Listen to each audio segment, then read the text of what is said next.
Welcome everyone to the MOOC course on Introduction to Sociology 2. Today we will discuss the topic of Hindu feminism and Shakti worship.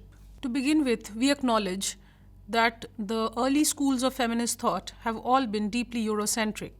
Be it liberal feminism, Marxist feminism, or radical feminism, all three originated in the West. They are therefore limited in their worldview and limited in their standpoint to the Western civilization.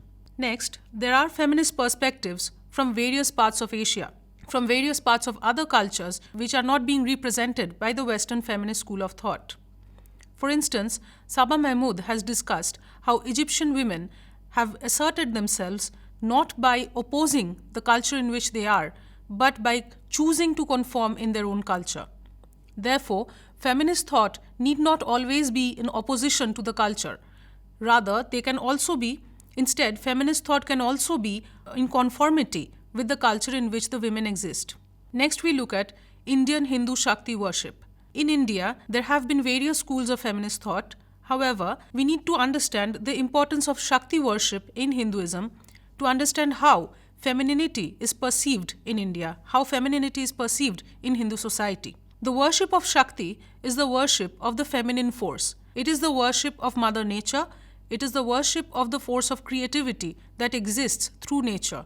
The worship of Shakti, the worship of the female force, the worship of nature has existed since the prehistoric times. It has existed in the Harappan times, it has existed since the Vedic times, and we even find relics of the worship of the female force of nature through the excavations in Harappa and Mohenjo-daro. The worship of Shakti is the worship of Mother Nature. It is the celebration of Mother Nature, and it can be found in various forms in Hindu society. Today we will discuss the celebration of Durga Puja, which is the celebration of Ma Durga in the season of autumn. Shakti worship can also be found in Indic religions such as Jainism and Buddhism. Buddhism and Hinduism share several common tantric deities, all of which are worship of the female form. Shakti worship also exists in Ramayana, in the Mahabharata, and in various Puranas. This means that Shakti worship has deep roots in Hindu society, in Hindu philosophy, and in the Hindu epics as well. Next, we move on to the discussion on essence and forms. It can be said that in the philosophy of Shakti worship, the essence is one, but the forms are many. This means that the essence of Ma Durga can be found in a singular essence. However, she takes various forms to manifest her essence to the bhaktas, to the devotees. During Durga Puja, we have the Navaratri. During the 9 days of Durga Puja, each of the 9 days of Durga Puja or each of the 9 days of Navaratri are connected to a form of Ma Durga. We begin with the first day. The 9 forms of Ma Durga which are connected to the 9 days of Navaratri can be found in the Sri Sri Chandi and within it in the Devi Kavacham. The first day is the worship of Shailaputri. Shailaputri is the daughter of the mountain king. She is also known as Parvati or the daughter of Parvat, the daughter of the mountain. The second day is Brahmacharini.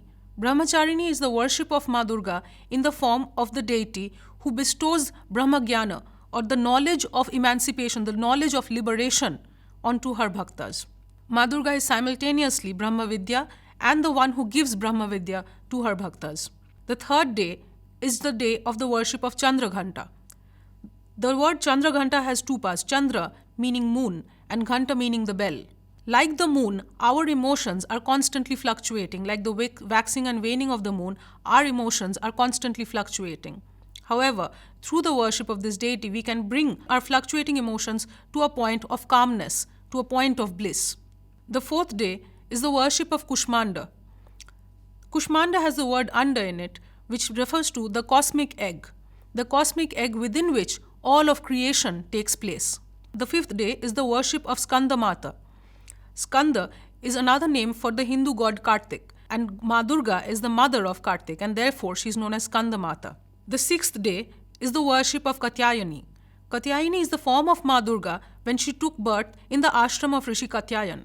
This is a fierce form of Ma Durga ready for battle, armed with weapons, ready for battle against the forces of disbalance. The seventh day is the worship of Kalaratri. Kala here means time. Kalaratri is the form of Ma Durga which goes beyond time and which exists beyond the end of creation, beyond the end of time. It is believed that Ma Durga existed before the beginning of creation and will continue to exist beyond the end of creation. Before time and after time, she is unbound by the limitations of time. She is the one who has conquered time altogether. The eighth day is the worship of Mahagauri. Mahagauri is the worship of Shakti in the form of a blissful, calm being, in the form of a blissful and calm female form. The ninth day is the worship of Siddhidatri. Siddhidatri is the deity who gives siddhi or liberation to her bhaktas. While studying the 9 forms of Ma Durga and several other forms of Ma Durga, we realize that through all of these forms, the same essence, the same Shakti, the same power, the same strength is flowing through.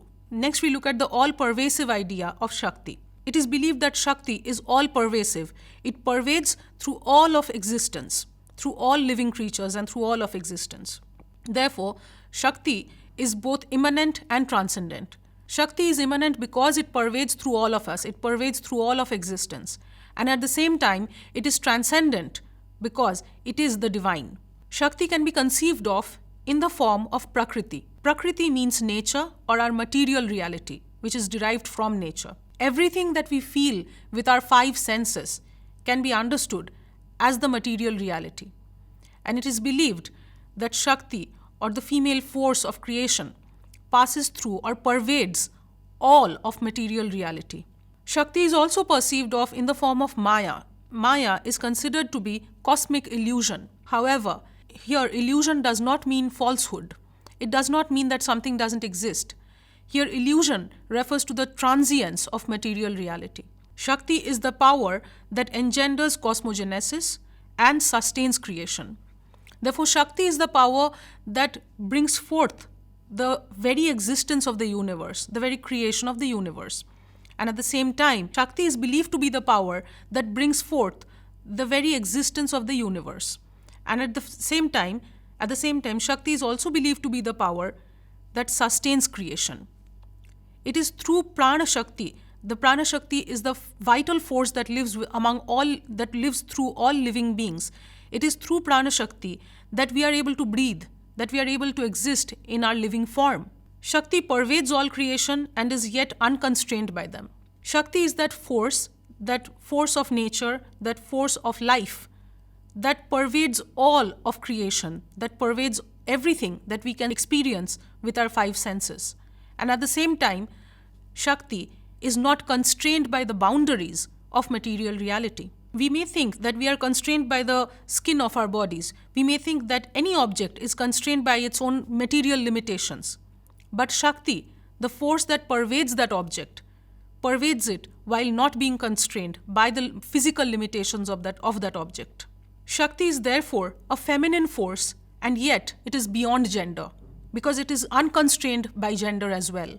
It is feminine because it is a creative force, and at the same time, it is unconstrained because such is the nature of Shakti. It is unconstrained by any social boundary. It is unconstrained by any physical boundary. It is unconstrained by any human construction, be it mental or physical. When we are discussing Shakti as feminine and yet beyond gender, we need to understand that in order to imbibe the essence of these paradoxes, we have to adopt a certain kind of methodology when discussing these factors. That methodology involves Shraddha. Shraddha means respect. When we are studying Hindu philosophy, it is important to maintain Shraddha. This does not mean that we cannot ask questions. This does not mean that we cannot have doubts. But even through our questions and even through the clearance of our doubts, we must remember to respect the philosophy itself. Only then can we appreciate the paradoxes that exist in it. Next, we look at the Vedic and the Tantric approaches to Shakti and Shakti worship. Before we begin this, we must understand the core philosophy of the Vedas. It is not possible to address the core philosophies of the Vedas within the given constraints of time. However, in brief, according to the Vedas, all of existence comes from a supreme consciousness known as the Brahman. And each of us who exist through the Atman, which is but an extension of the Brahman. Our individual Atman are an extension of the supreme consciousness, which is the Brahman. The Vedas also believe that each of us are not limited by our body, not limited by our mind. Each of us are Sat Chit Ananda. It is believed that we are Sat, meaning existence, we are Chit meaning consciousness, and Ananda meaning whole, complete, and therefore happiness. In the Vedic philosophy, it is thus believed that the Brahman is Sat Chit Ananda, and therefore the Atman or individual existence is also an extension of the Brahman, and therefore also Sat Chit Ananda. In the Vedantic or Advaita school of thought, the Advaita school of thought is the non-dualist school of thought. It is non-dualist because it believes that the Atman is an extension of the Brahman itself, not separated from it, but an extension of it. Therefore, it is a non-dualist school of thought. In the Vedantic or Advaita school of thought, the goddess emerges from an orb of light, which is symbolic of the Brahman, the non-dual supreme consciousness that underpins all of existence. Therefore, in the Vedantic school of thought, Ma Durga, the goddess of Shakti, is herself an embodiment of the supreme consciousness. In the Tantric philosophy, all deities, along with their powers, are manifested in the form of monosyllabic symbols or seed mantras. In the Tantric philosophy, the mantras that are uttered are in themselves powerful mantras which can invoke the deity. The essential power of the goddess is invoked through the chanting of the seed mantra that connects to the heart. As the sound of this seed mantra permeates the universe, the goddess is invoked. Thus, in the Tantric school of thought, the goddess is invoked through the chanting of mantras and through the awakening of the deity through these sounds. The sound itself is believed to be sacred, and this sacred sound is believed to bring forth the power of the goddess. We must also look at how Maya is perceived in Vedanta and how it is perceived in Tantra. In the Advaita school or Vedantic school, Maya is perceived as an illusion. As discussed before, Maya is thought to be an illusion because all that we perceive in material reality is transient. However, in the Tantric school, Maya is believed to be a creative force. Maya is believed to be an extension of the goddess herself. The goddess works through Maya to create all that exists in our universe. We now look at how the feminine is perceived in Shakti worship. Shakti is worshipped as a female force and yet beyond gender. As discussed before, Shakti is of course a female force because she is a creative force. And at the same time, Shakti is beyond gender because Shakti is beyond all boundaries. Shakti has the creative potential and is thus worshipped as a creative force. And Shakti is also that force which gives life. And therefore, Shakti has creative potential, and therefore Shakti is worshipped as female power. When we are talking about female power giving life, naturally the question of motherhood comes in our discussion. There is the concept of motherhood in Shakti. However, this motherhood is also not limited to simply biological motherhood. The motherhood in Shakti is the motherhood that exists across living beings, the motherhood that exists in the potential to create. It is not limited only to women who give birth. Motherhood in Shakti is something that permeates, that pervades through all of existence, through all of creation. And every creative potential is that potential of motherhood that is worshipped in Shakti. We now look at ritual worship and how ritual worship has certain social functions in the context of Shakti worship. We must remember that every ritual, every festival has both spiritual and social functions. Festivals also have emotional functions. There is an importance of rituals in the festivals, and these rituals have esoteric meaning. They also have social meaning.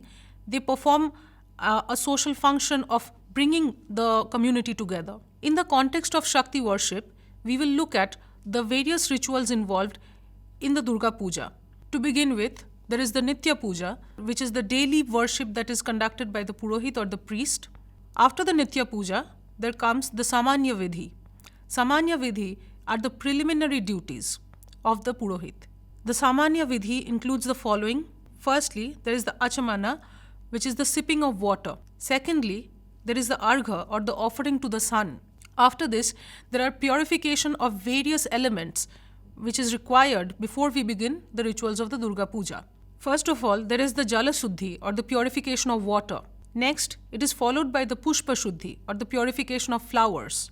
It is then followed by the Asana Shuddhi or the purification of the seat, and the Bhuta Shuddhi or the purification of elements. Before we begin any puja, it is important to purify the elements with which we will offer the puja, with which we will conduct the puja. it is also very important to purify one's own intent before we begin any practice related to spirituality or religion. It is important to purify our own intentions. If the intention is selfish, if the intention is greed, it could affect the rituals that are being performed. Instead, it is important to remember that our intention when we are performing any ritual, our intention is mainly to worship the goddess. Our intention is mainly to venerate the goddess and to ensure that such veneration continues across generations. The whole purpose of rituals, the esoteric purpose of rituals, is to ensure the continuation of the traditions, is to ensure the continuation of the worship itself, is to ensure the veneration of the goddess. The social purpose of rituals is to bring the community together. It is to ensure that the social purpose of rituals also has a therapeutic activity. When the community is brought together and people participate in the puja, the feeling of loneliness goes away and one feels like a part of a much bigger structure, a much bigger community. This has both a social and a spiritual effect on the individual. Next, we look at the ritual worship of Durga Puja. In the ritual worship, there are several steps, and each of these steps have tremendous significance. The nyasa is the imprinting of the sacred vibrational sounds on the transformed parts of the body. Before we begin any kind of worship of the murti being the idol, before we begin the worship of the murti, it is important to do prana pratishthan. So the murti that is being worshipped is not simply a clay idol. It is not simply a statue. It is infused with the spirit. It is infused with the life that worshipped. The murti is not simply a clay idol. It is not simply a statue. It is infused with life, and it is that life force that we worship in the murti. Whenever we worship any object, it is not simply the physical object that is being worshipped. It is also the life force that exists within that object which is being venerated. It is this life force which gives power to that object. And it is that power, it is that force that is being worshipped by the worshippers, by the devotees. The nyasa is thus the imprinting of sacred vibrational sounds. Now, during the pran pratishthan, which is the process of acknowledging the life within the murti, there are several sounds which are uttered. Each of these sounds are sacred sounds which have a function to perform. Each of these sounds are connected to the various parts of the body of the deity. And while uttering these sounds, it is important to observe these various parts, and each of these parts are given life through these rituals. Next, there is the Digbandha, or the restraining of the directions. Through the ritual of Digbandha, the various directions are circumscribed. And through this constraining of the directions, we understand where the puja is taking place. Next, there is the Bhuta Parasana, or the dispersing of obstacles. It is important to disperse of obstacles before we begin any puja so that the puja may not be obstructed or hindered by any forces. Next, offerings are made to the Brahmanas, who are supposed to be a part of the rituals themselves. Next, there is the Swati Vachanam, or the utterance of approval. There is a process by which various sounds are uttered, various words are uttered, and each of these have a sacred significance. There is also the Sankalpa, or the oath, which is the decision to continue the puja. The Sankalpa Sukta, or the oath hymn, which is also sung as a part of the rituals. In the ritual worship, we also have the Bodhana, or the awakening of the gods. The process of worship is an engagement with the divine. When we are engaging with the divine, we see the divine as performing certain actions, just like sleeping or eating or awakening.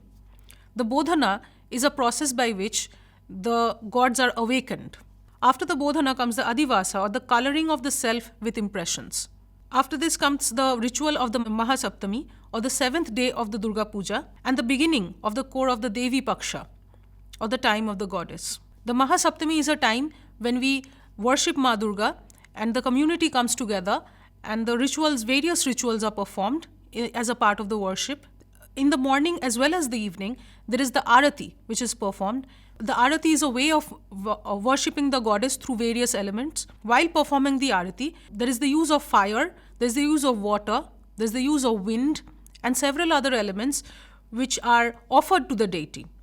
Next, we begin with the rituals of the Maha Ashtami.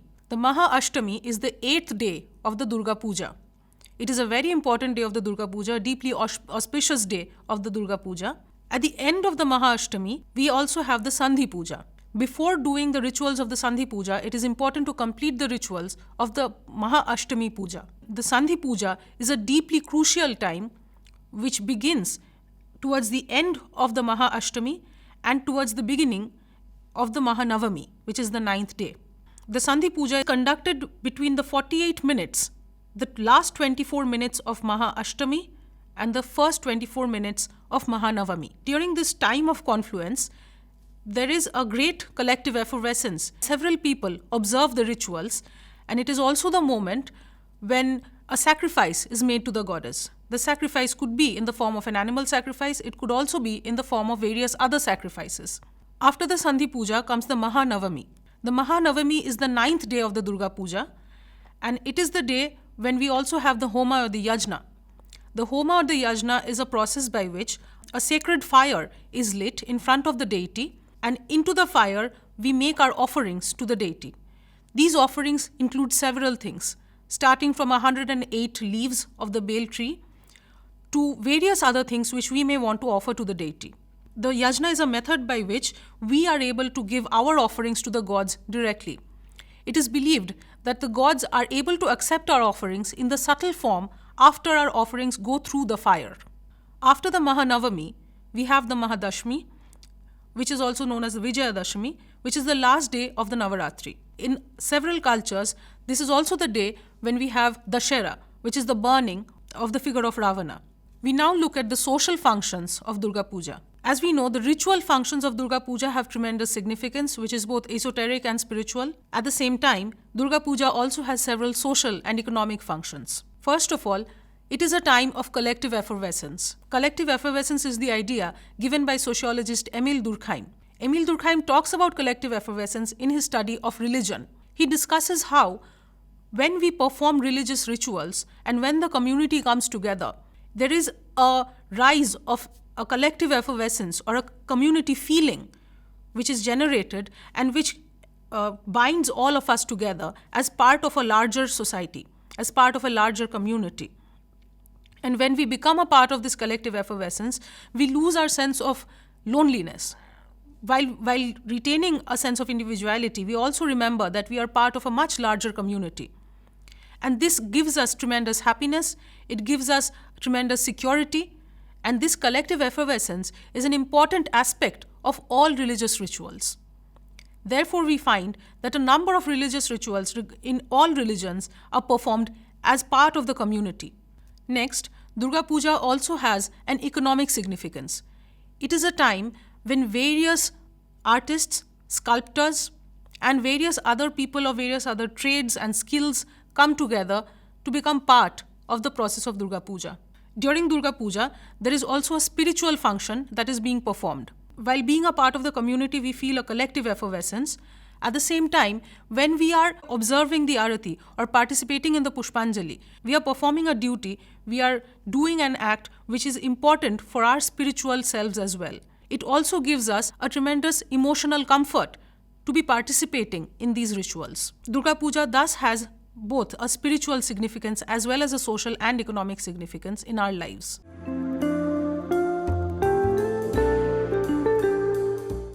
In conclusion, we recall that there is a need for Shraddha in the methodological considerations while studying Hindu philosophy. This means that there is a scope for asking questions, there is a scope for clearance of doubts, and at the same time, it is also important to have respect for the philosophy that we are studying. In this course, we have also recounted the history of Shakti worship. Starting from the Vedic and the Harappan times, we have traced how Shakti worship is still being practiced in the modern times. While some historians are reluctant to connect the festival of Durga Puja with the ancient Shakti worship in the Harappan times, it is important to note that the worship of the female force, the worship of Mother Nature, is something that has certainly continued across the years. There is thus a civilizational continuity between the ancient worship of Shakti and the modern day worship of Shakti. We have also discussed the essence and its forms. We have discussed how Ma Durga or Shakti has a singular essence that pervades all of existence, and at the same time, Shakti takes various forms, manifests in various forms, and is thus worshipped in various forms.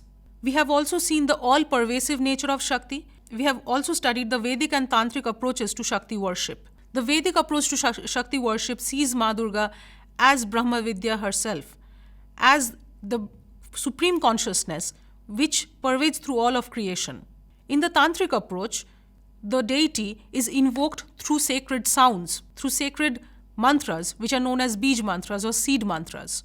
The Vedic and the Tantric practice both engage with the idea of Maya, while the Vedic practice engages with Maya in the form of illusion, because all of material reality is transient. The Tantric practice engages with Maya as the creative force of the divine Shakti herself. Next, we look at the significance of the feminine.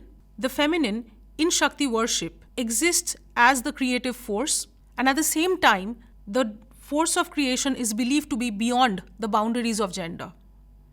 It is important to remember that the force is worshipped as a female force, but she encompasses all genders and is beyond all genders.